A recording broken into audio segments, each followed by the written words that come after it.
Hey guys, welcome back to episode 3. So I'm glad you joined me here. Now, we still have not named this segment, so if you guys do have any names, by all means hit them in the comments down below. Send me some suggestions for this. All right, the goal of this entire segment here is to get you closer to that CEO level of reading, of knowledge. All right, the average CEO reads a book a week. All right, now I don't know about you, but I don't have that much time. That's a lot of reading to get done. So I'm trying to find a way, or I'm building a way for you to do that more efficiently. So I'm going to be breaking down every week my own library of marketing, of business books, social media, productivity, you name it. I'm going to be breaking down these books and giving you the action items that you need out of them to execute quickly, to execute on that same day. All right, so the goal there is that you don't have to spend your hours reading, that you get the opportunity to execute on the concepts here, because that is the big point. As you can see in most of my books, especially back here, you're going to see post-it notes hanging out of all of these books. These are my action items out of these books. This is what I do. When I read a book, I always keep these post-it notes nearby so that I can take down information, add these to my repertoire, and implement them immediately. I can execute on them. That's the only way to make use of this actual knowledge. So my goal here is to break down one book per month for you. Break it down into 4 different pieces, give you the action items that you need to implement these directly into your business, and help you to run a better business, to create better marketing, to be more productive in your day-to-day. That's my goal with the segment. All right, so as people start to flow in here, by all means, hit the comments section below. Let's talk through some of these things. Let's make this a conversation as well. I want this to be a two-way thing.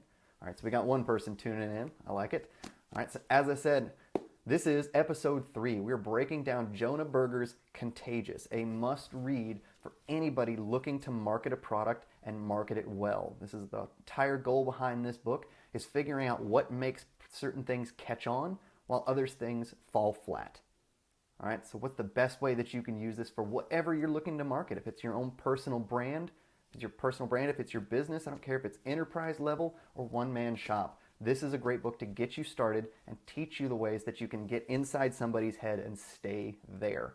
So that's what you need your brand to be. So Contagious by Jonah Berger. All right, so the first episodes 1 and 2, all right, we looked at creating triggers, all right, what it is that makes people think about specific brands.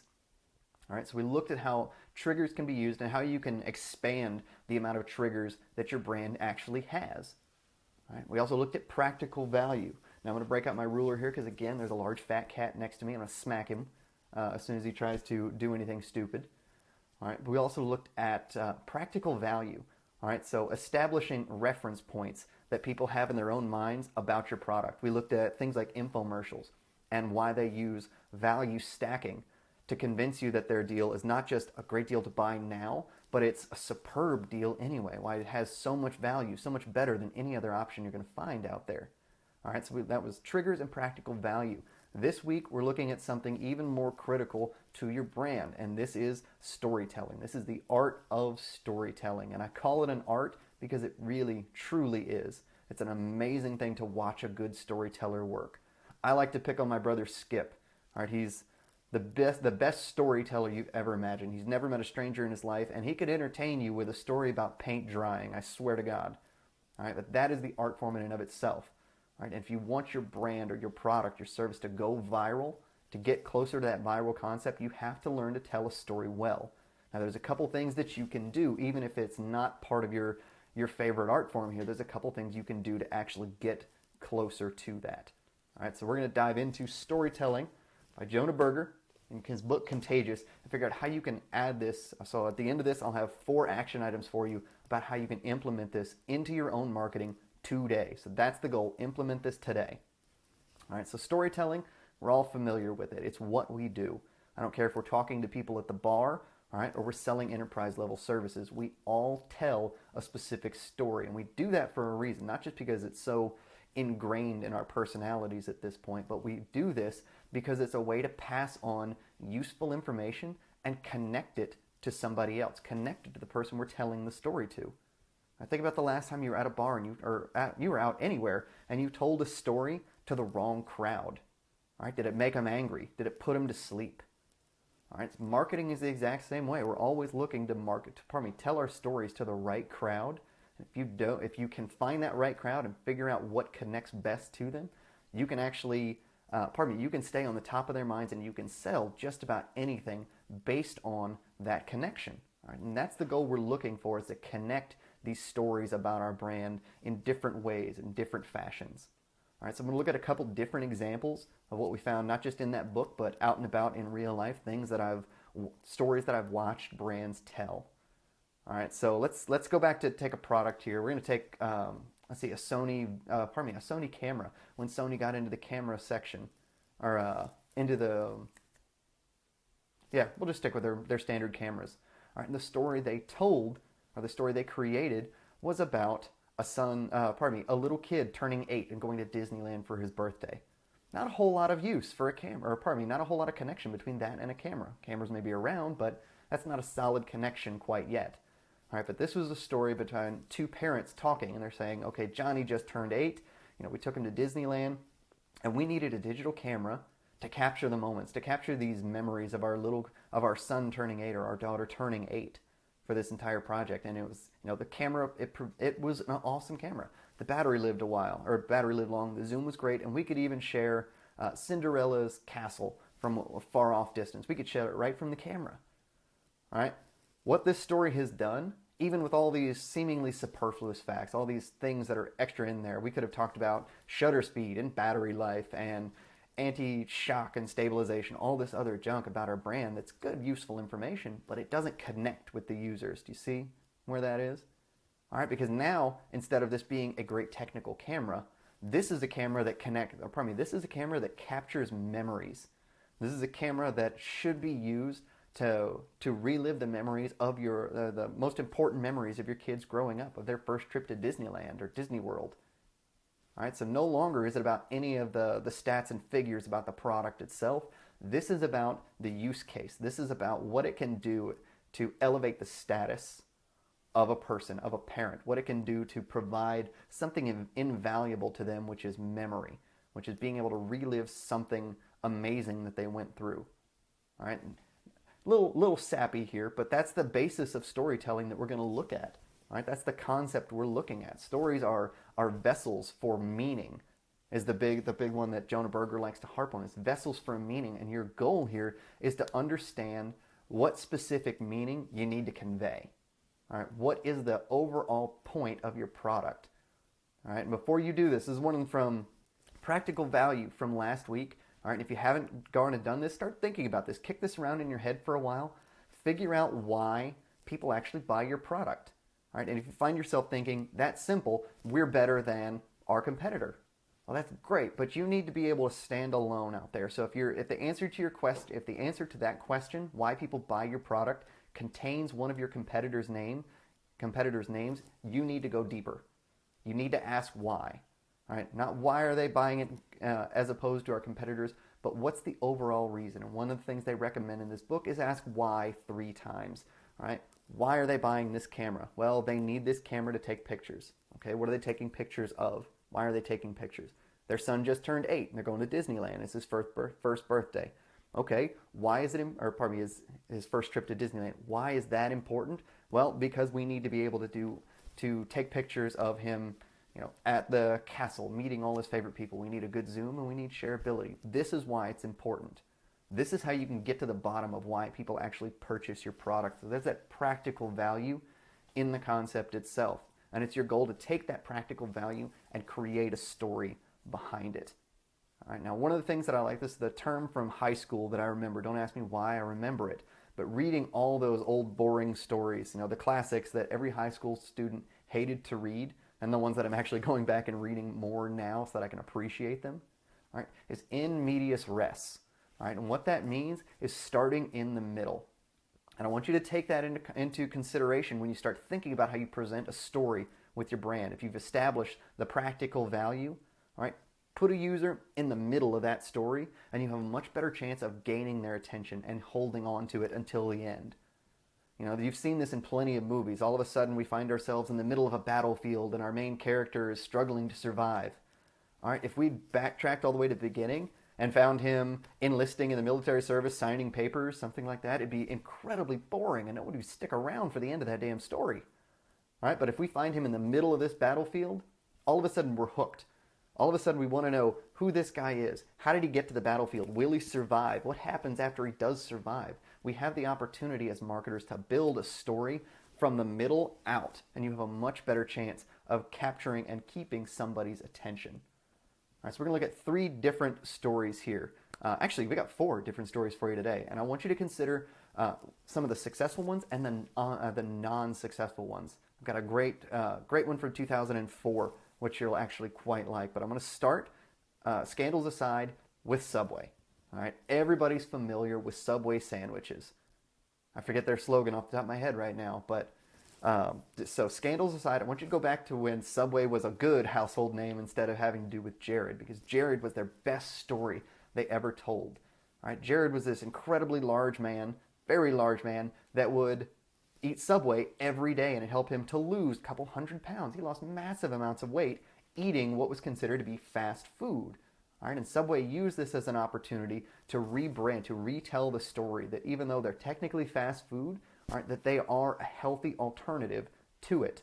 So you can still get your food quickly, but you can also not weigh a couple extra 100 pounds like Jared did. You can lose all that weight, and they told that story of Jared time and time again. So they changed the perception about their brand itself.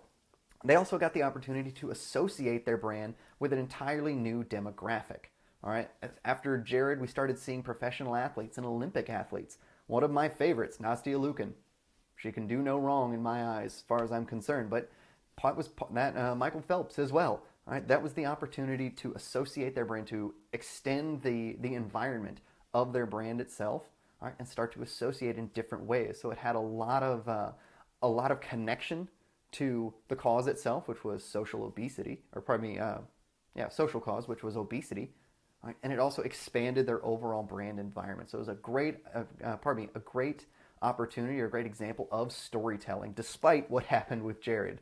All right. So when you think about storytelling, go back to that concept, and they started their commercial showing Jared as a very large fat man walking around in this massive pair of jeans, all right, walking around his yard, kind of hobbling around.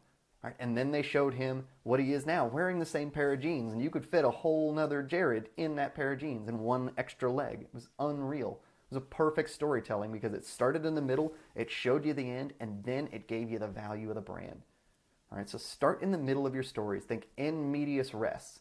Get people involved in the meat and potatoes of your story to begin with. All right, now we talked a little bit about the viral nature of storytelling. Everybody wants the next viral sensation. All right, but I want you to keep in mind, virality, as we're going to call it, may not always be good. All right, to be good, it has to be connected to your brand. It has to be useful to your brand.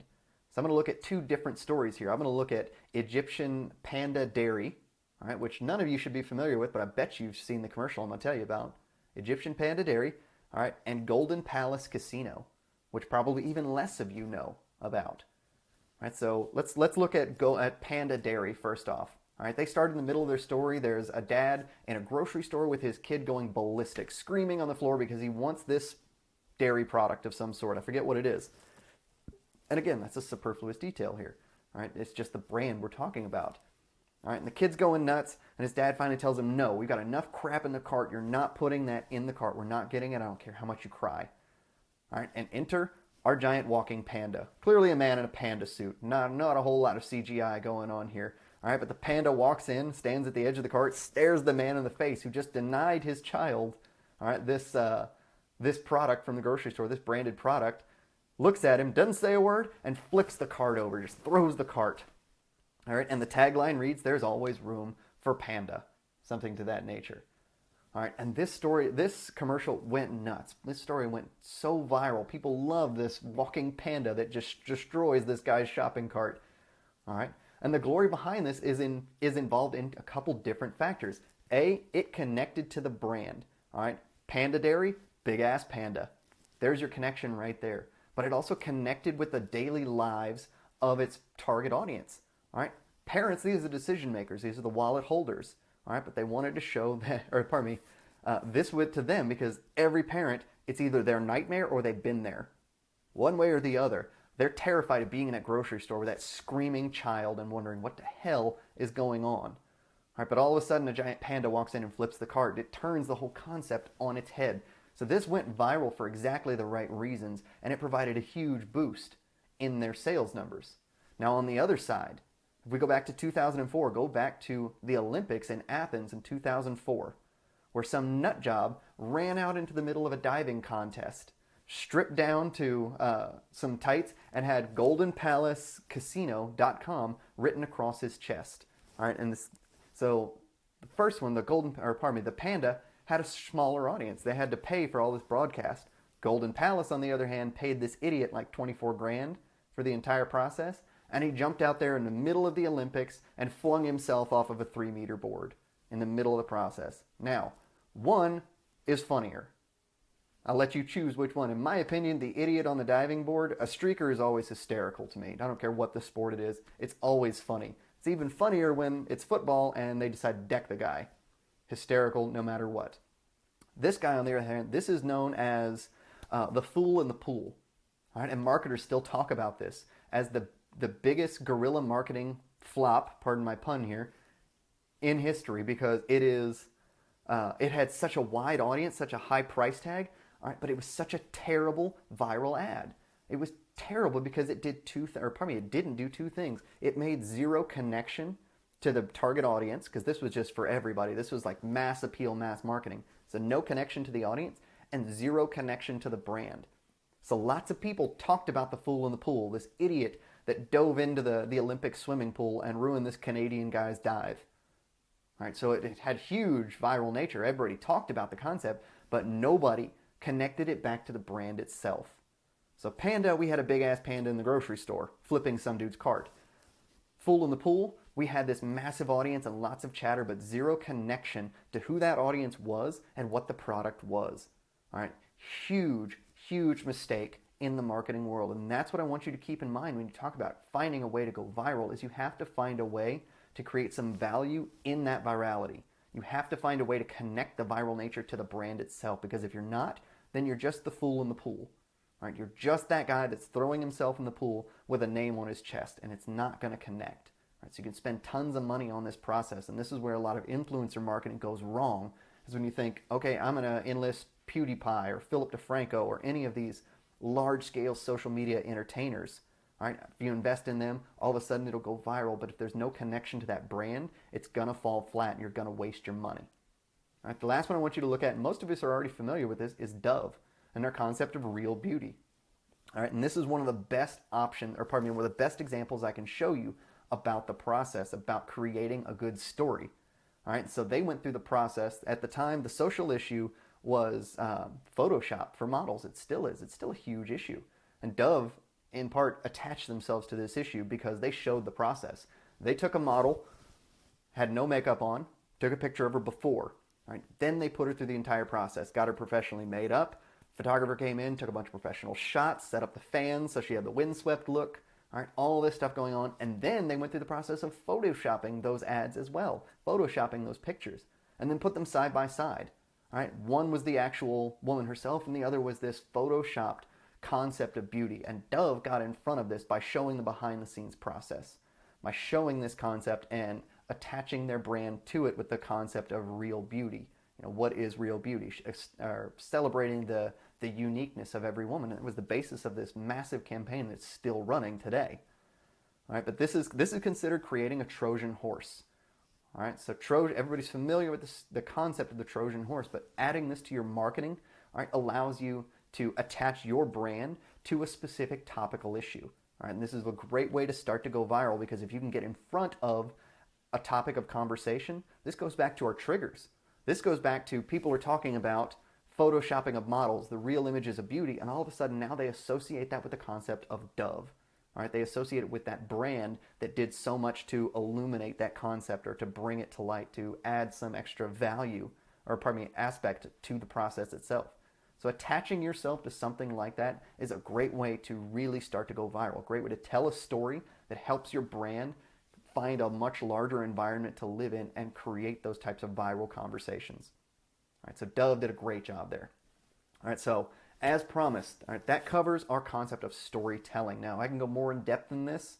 All right, as always, I'm going to tell you guys, I do run a mastermind group. Every week I go live and we talk through with small businesses, early stage startups, solopreneurs, home business, whatever, about how to market their product better. That's something we do every single week. So you're more than welcome to join. There's a link at the top of my page here. Test it out for a full week for $1. All right, test it out, see what you like, cancel anytime. There are no contracts involved in this process. It's just to get you the information you need when you need it without paying an agency price tag. All right, so as always, I've got my 4 action items for you today. I'm going to put these in the comments below so you'll be able to find them and start to execute on these. All right, so I want you to start, first and foremost, by creating a moral.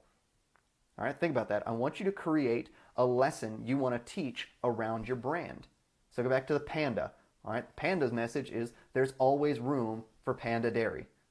All right, it shouldn't be something you should be worried about. The moral of the story is that you should buy this product. And granted, that's a pretty basic moral, but the concept still stands. So think about your product. Go back to the practical value of your product and create a moral that you want to start with. What's a lesson? Create multiple. Create 3 of these. All right, what's a lesson you want to teach somebody about your product? I don't care if you're working software as a service, if you sell hair bands, I don't care what you sell. There is a moral in there somewhere. All right, it's your job to find it and attach it to that practical value. So create a moral for your brand. That's number 1. 2, look at the average day of your user, of your ideal customer, who you want to sell to, and look at their average day and figure out where that moral comes into play. All right, where do they encounter your brand? Where do they encounter the need for your brand?